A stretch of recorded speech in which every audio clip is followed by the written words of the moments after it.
Well, my van tour that I shot with Brian from Cheap RV Living a year ago just dropped over on the Cheap RV Living channel.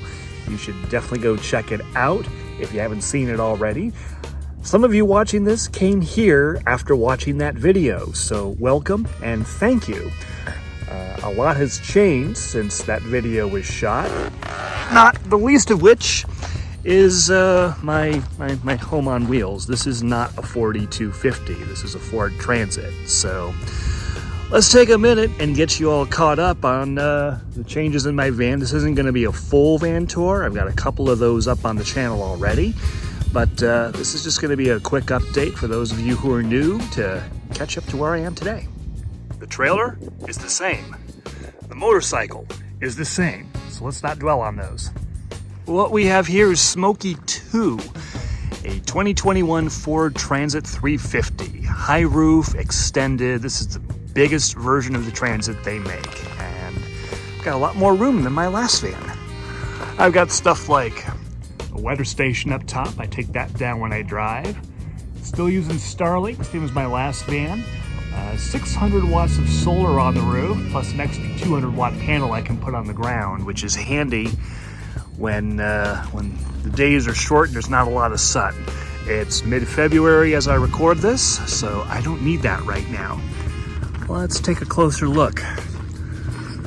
This probably looks very familiar because it's a very similar layout as my last van. Same water jugs for fresh and gray water. The sink, it's a fish cleaning table. Instead of the pump faucet, I use this little electric faucet, moving into the 21st century now. The refrigerator is the same. The swivel seat is not the same, but the same idea. My electrical stuff is all under here, hence the big friendly warning sign. If you know, you know. The interior of the high roof Transit is 6 feet 5 inches. I am 6 feet 0 inches, and even with 2 inches of insulation, I've got room. I can jump up and down in here. Not that I do for fun or anything, but you know, I can. The stove is the same. The storage is new. Whoa, extreme close up there. The storage is new, but it's, you know, it's bolted down. Kitchen stuff there, kitchen stuff there. A little of everything here and there. Please excuse a little mess here. I just did my clean dishes here. I have taken a page out of Bob's book, and I now have a microwave. I didn't have one in the last van, but I have one in this one, along with a 2,000 watt inverter. Most of the electrical system is the same. The solar panels, like I showed you, are new and different, but I've got the same charge controller, the same DC to DC charger, the same SOK batteries. I obviously have new wiring, new fuse panel, all that stuff for everything that runs inside the van, and the 2,000 watt inverter is new, but most of the essentials are the same as the last van.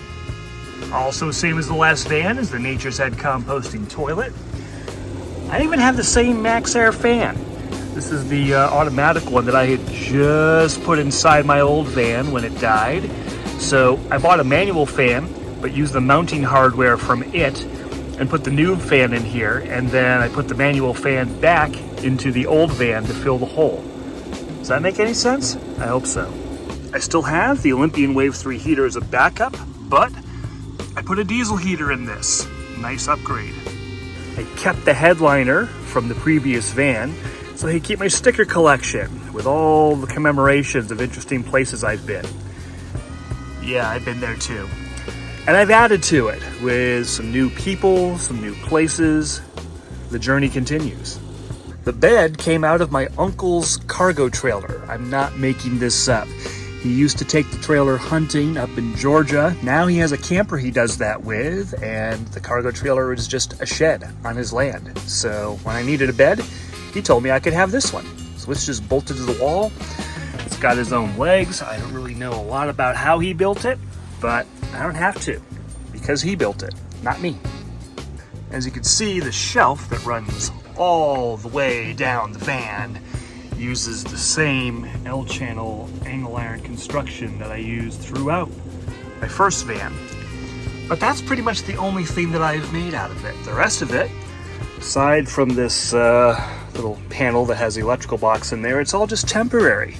It's all just plastic tables and drawers and everything else. The reason I didn't do another significant build like I did in my last van is the last van died in April in Florida. Temperatures were already 90 degrees with 9,000% humidity. So when I got this van, it was an empty shell. It was just a bare cargo van. So I had to make it livable in a hurry and get out of there so that I could get to more reasonable, comfortable weather to finish building it. And the funny thing is, I haven't changed much since then. I built this electrical cabinet, and yeah, I've made a few little changes here and there, but not much because the original design just works. The other thing you may be wondering about is this shade cloth setup. I mentioned it in my last video, so let's just go over it. This is just an ordinary shade cloth. I think I bought it at Walmart, and it's suspended here. It's tall enough for me to walk under. I have it attached, so each of these roof rack bars has an eye bolt that I put into it. Each of these serve as attachment points for shade cloth. I can also put a tarp up there if I want to get out of the rain, but that's how I attach it to the van. Out here, I was inspired by Matty Van Halen and his do-it-yourself awning system. I did it differently than him, but I started with these tarp poles that just go straight up and down here. A couple of ropes, just like I used to do with the medieval style cabin tent back in my SCA days. And one of those on each side, and that's it. It stays up. I also have an actual tarp that I can put up. I can do exactly the same thing. I may use some different attachment points maybe, but that's for when I really want the ultimate rain protection. One more thing I gotta show off for you is these stakes. You don't hammer them into the ground, they screw. Allow me to demonstrate.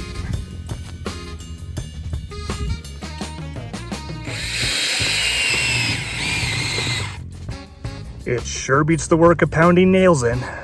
Of course, Lister's still along for the ride. He even has his own chair because he steals mine all the time. So, of course, I put his name on this one because he can read, so he knows what chair is his while he's stealing mine anyway.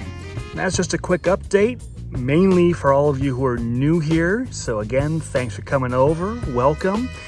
And we will now return to our regularly scheduled van life stuff, adventures, things. I should stop talking now.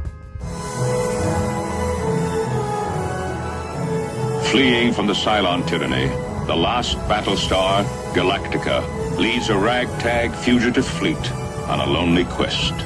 A shining planet known as Earth.